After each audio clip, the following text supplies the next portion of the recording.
Hello dear students, 10th class के लिए हमारा जो टॉपिक है चैप्टर नंबर 7 से हम स्टार्ट करेंगे मैथ का काम। तो कोऑर्डिनेट ज्योमेट्री आपके चैप्टर का नाम है।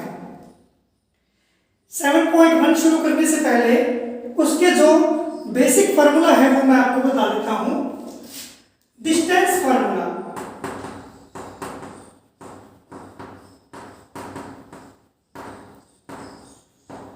उसे हिंदी में दूरी सूत्र भी कहा जाता है। डिस्टेंस फार्मूला बिल्कुल सिंपल सा एक फार्मूला है, आपको नाम देखकर परेशान नहीं होना, तो बिल्कुल आपको आसानी से समझ में आ जाएगा, बिल्कुल इजी है। तो अभी तक आपने 9th में क्या सीखा था उसकी बात करें। आपको 9th में ग्राफ दिया होता था, जैसे यहाँ पर पॉइंट दे दिए कुछ, तो ये पॉइंट्स आपको दिए होते थे 5, 2, 3 और 4। तो इस पॉइंट के ये कोऑर्डिनेट कहलाते हैं, जैसा कि आपका चैप्टर का नाम है कोऑर्डिनेट ज्योमेट्री। इस पॉइंट के कोऑर्डिनेट क्या है 3 और 4। इस पॉइंट के कोऑर्डिनेट क्या है 5 और 2। अब हमें ग्राफ ड्रा नहीं करना, हमें कोऑर्डिनेट्स दिए हुए होंगे, उनके बीच की डिस्टेंस फाइंड आउट करनी है। जैसे ये ए पॉइंट हो गया, ये बी पॉइंट है। ए और बी के बीच की दूरी, यानी आप ऐसे भी बोल सकते हैं कि ए बी लाइन की लंबाई ज्ञात करें, या फिर ए से बी के बीच की दूरी ज्ञात करें। तो डिस्टेंस फार्मूला का यूज करके ये दूरी फाइंड आउट की जा सकती है। ये लाइन की लंबाई कितनी है, ए से बी की दूरी कितनी है, ए की बात होती है। तो ये दूरी कैसे ज्ञात की जाएगी, डिस्टेंस फार्मूला से। तो अभी पॉइंट यही लेंगे, लेकिन हम पहले फार्मूला लिखेंगे। वो फार्मूला होता क्या है। डिस्टेंस फार्मूला में एक AB लाइन की लंबाई निकालने के लिए जो मेन फार्मूला लगता है वो root under root x2 minus x1 का square plus y2 minus y1 का स्क्वायर। AB लाइन की लंबाई निकालने का फार्मूला होगा x2 माइनस x1 का स्क्वायर, y2 माइनस y1 का स्क्वायर। अभी x2 और x1 और y2 और y1 क्या होते हैं वो अभी हम बात करते हैं। तो अभी हमने जो पॉइंट लिया था a पॉइंट 3 और 4 लिया, और b पॉइंट जो हमने लिया वो 5 और 2 लिया। कुछ भी पॉइंट दिए हुए हो सकते हैं आपको, a और b दो पॉइंट दिए हुए हैं। तो डिस्टेंस फार्मूला का यूज करके ये पूछ सकता है कि ab की दूरी ज्ञात कीजिए, डिस्टेंस फाइंड आउट कीजिए, या कह देगा कि find the length of ab। तो AB लाइन निकालने का फार्मूला क्या होगा, रूट एज इट इज। ये जो पॉइंट होता है ये x1 होता है 3, x1 की वैल्यू कितनी है 3, और ये जो पॉइंट होता है ये y1 होता है। ध्यान रहे एक ही ब्रैकेट के अंदर दोनों x नहीं हो सकते, पहला हमेशा x होता है और बाद वाला y होता है। तो x1 y1, और ये जो पॉइंट होगा x2 और y2, x1 x2, x1 और y1, x2 और y2, ये पॉइंट्स आपको दिए हुए हैं। तो AB की दूरी ज्ञात करनी है। AB पहले क्या लगाना आपने स्क्वायर, x2 माइनस x1 का स्क्वायर, यानी 5 में से माइनस करेंगे 3, 5 माइनस 3 का स्क्वायर, प्लस आएगा एज इट इज बीच में, फिर ब्रैकेट में स्क्वायर एज इट इज आएगा ये बाहर वाला, y2 माइनस y1, ये y2 है 2 माइनस 4, 2 माइनस 4 ये वैल्यू आएगी। तो 5 में से 3 माइनस करना है, पहले में से पहला माइनस करना है, और दूसरे में से दूसरा माइनस करना है। तो ये आपका फार्मूला फिट हो गया। AB की जो वैल्यू आएगी वो आएगी, रूट अभी एज इट इज रहेगा, 5 में से 3 गए 2, 2 2 जा 4, 2 का स्क्वायर कर दिया हमने 4। अभी हम थोड़ा डीपली जाके लिखे तो 5 में से 3 घटाएंगे 2, 2 का स्क्वायर, 2 में से 4 माइनस करें तो माइनस का 2 आएगा। आप सभी जानते हैं बड़ी रकम माइनस की, माइनस का 2 स्क्वायर एज इट इज आएगा। तो AB की जो वैल्यू आएगी वो क्या आएगी 2 2 जा 4। और आप जानते हैं नेगेटिव रकम का जब स्क्वायर किया जाता है तो प्लस का ही आता है, 2 2 जा 4 ही आएगा। प्लस के 2 का स्क्वायर किया तो भी 4, माइनस के 2 का स्क्वायर करोगे तो भी 4 आएगा। तो AB की जो वैल्यू आएगी वो आपके पास आएगी दोनों को ऐड करके √8। तो a से b की जो डिस्टेंस आ गई वो √8 आ गई। इसको आगे और फैक्टराइज करके लिखा जा सकता है।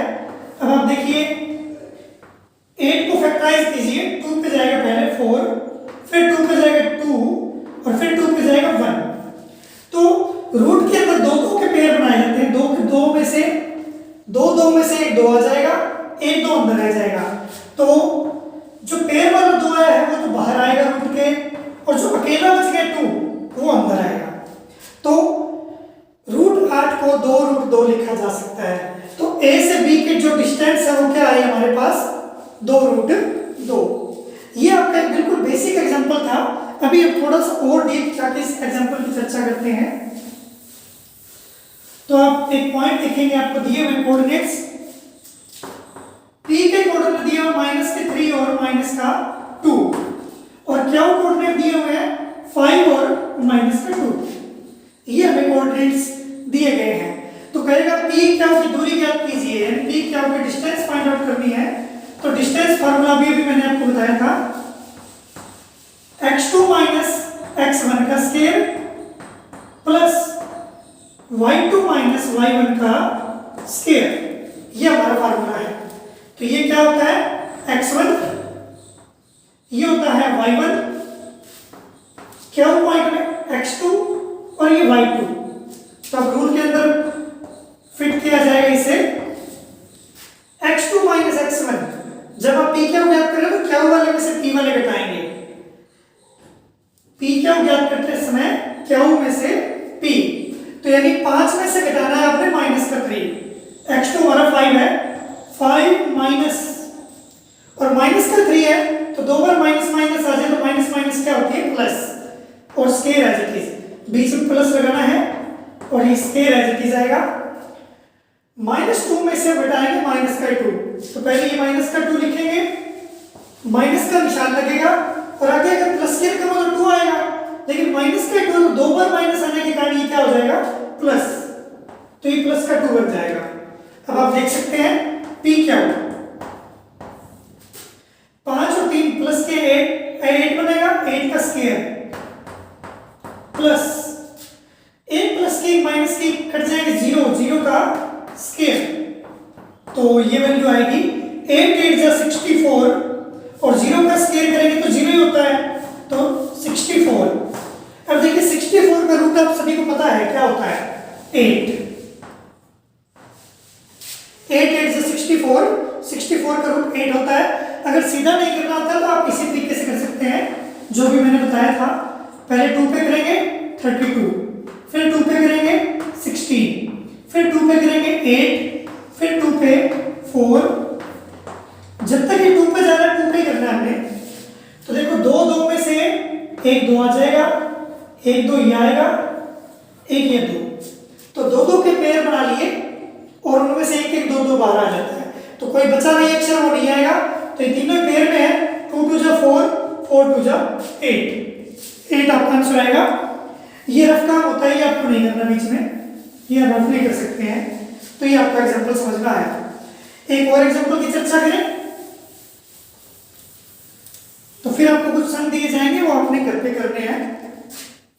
जैसे आपको पॉइंट दिया हुआ है ए पॉइंट -2 और 0, और बी पॉइंट दिया हुआ है -3 और -7, ये आपको पॉइंट्स दिए गए हैं। ए बी की डिस्टेंस फाइंड आउट करनी है। तो ए बी का फार्मूला फिर से वही, बार बार मैं फार्मूला नहीं लिखूंगा, इसमें से ये माइनस किया जाएगा और फिर 7 में से 0 माइनस किया जाएगा। तो पहले स्क्वायर लगाना है, इधर भी स्क्वायर आ जाएगा। अब देखिए पहले -3 में से माइनस करना है, -2 है तो माइनस माइनस क्या हो जाता है प्लस। अब कौन सा आएगा 7, तो माइनस का 7 है ये, -7 में से माइनस करना है 0, तो ए बी की वैल्यू यहां से आपके पास आएगी।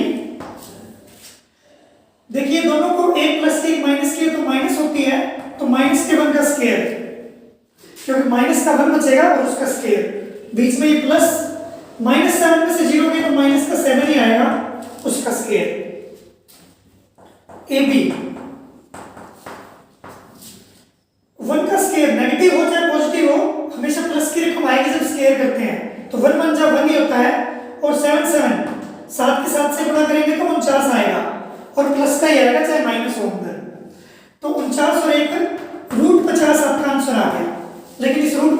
ऐसे नहीं छोड़ना, आपको इसका भी फैक्टराइज करना पड़ेगा। पहले 2 25 आ जाएगा, फिर अभी 2 पे तो जाएगा तो 5 पे जाएगा, फिर 5 और फिर 5 पे जाएगा तो 1। तो ये आपका आंसर आया। तो 2 5 के जोड़े बन रहे हैं तो एक 5 आ जाएगा इसमें से। 2 अकेला है तो ये अंदर ही रहेगा।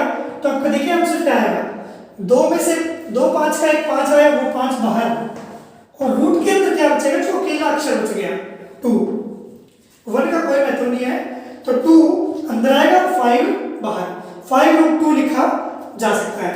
आप इसको एक और तरीके से भी कर सकते हैं कि रूट 50 को आप लिख सकते हो 25 मल्टीप्लाई 2, 25 गुणा 2 50 होता है। तो 25 का रूट क्या आ जाएगा, 5। ये 5 बाहर आ गया, अंदर क्या बचा, केवल 2। तो आप चाहे ऐसे करें चाहे इस तरीके से करें, आप कर लोगे। तो आपको कुछ मैं स्टेटमेंट दे देता हूं आज के लिए, आपने घर पे उनको ट्राई करना है।